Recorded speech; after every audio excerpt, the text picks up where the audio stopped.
are isometrics useful for muscle growth? This is a bend and snatch brief with me, Pennie, and this is going to be a quick one. We're looking at isometric exercises and hypertrophy, meaning the building of muscle. So the term isometrics refers to a group of exercise, a static contraction in which a muscle tightens and is engaged without moving.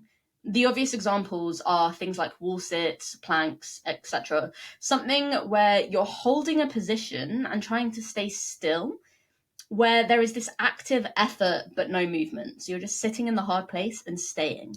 Much of the fitness industry poo-poos things like planks and wall sits for building strength and muscle mass, compared to dynamic contractions, so like wall sits versus doing squats. But is this true?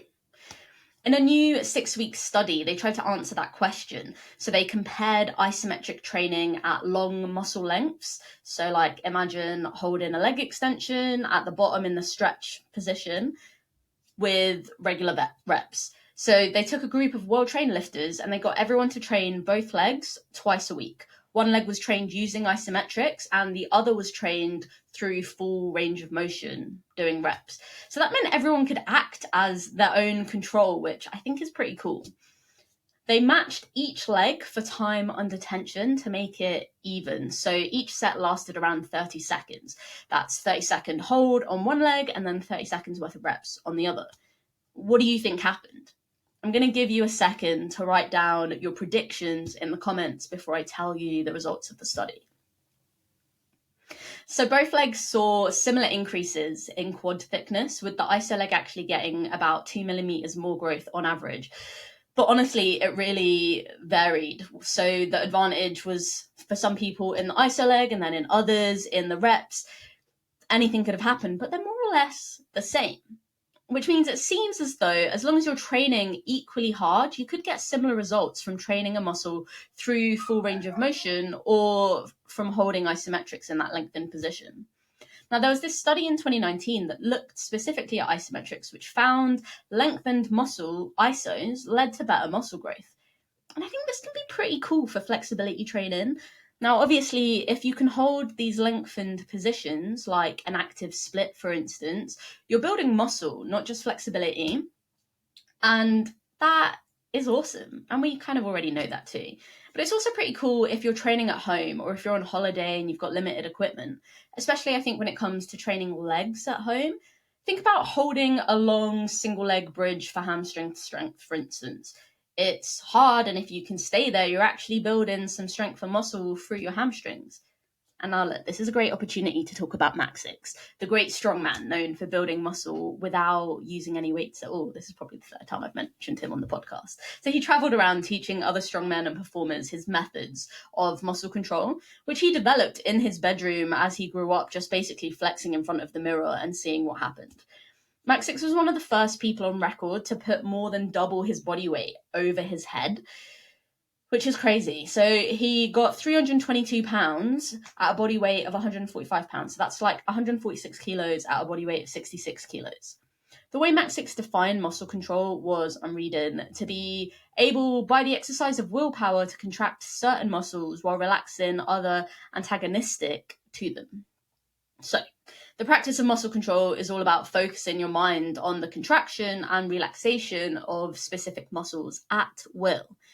When you try and contract a specific muscle, you'll probably find that the nearby muscles are also contracting.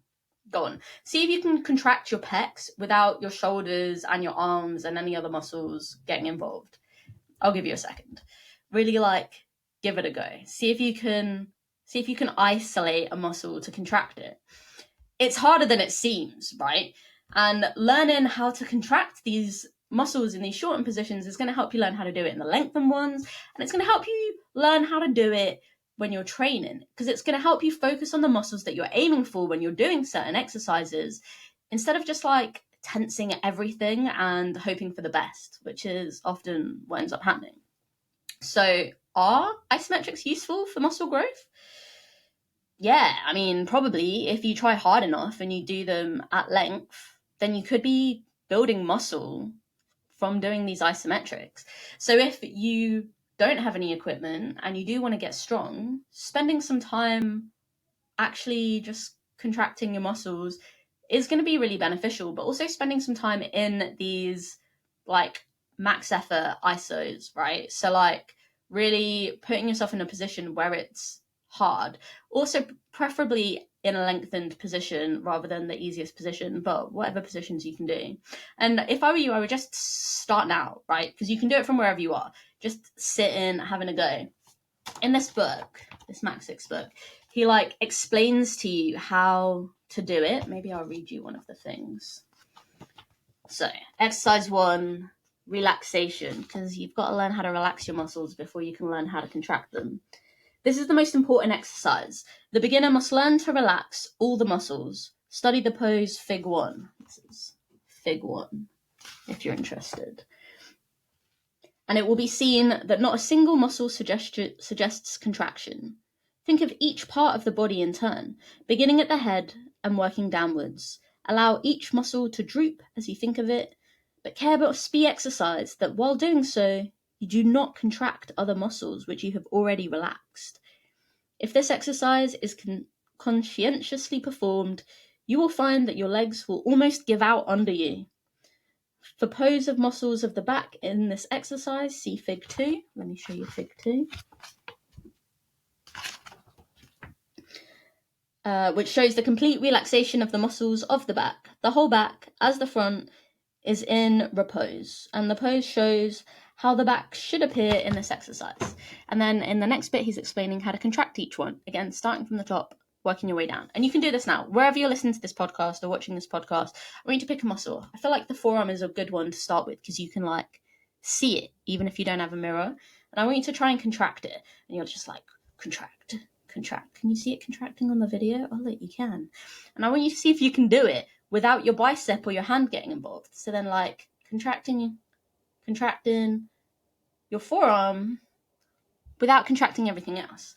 So then what you're going to do is start with 5 seconds of like max effort, really, really squeeze in that specific muscle, and then build up to 10 seconds, then 15 seconds, work your way up to 30 seconds of like really intentional, actively contracting that muscle. And then you're going to do it with a different muscle. And then you're going to do it with a different muscle, and you're just going to keep trying. Because the better you get at this, firstly, you could be building muscle without even going to the gym, which is kind of cool. But secondly, it's going to allow you better control of your body than you otherwise have, which is going to make all the other exercise you do just better by virtue of having a better control of your body. So I want you to try it, and I want you to let me know how you get on.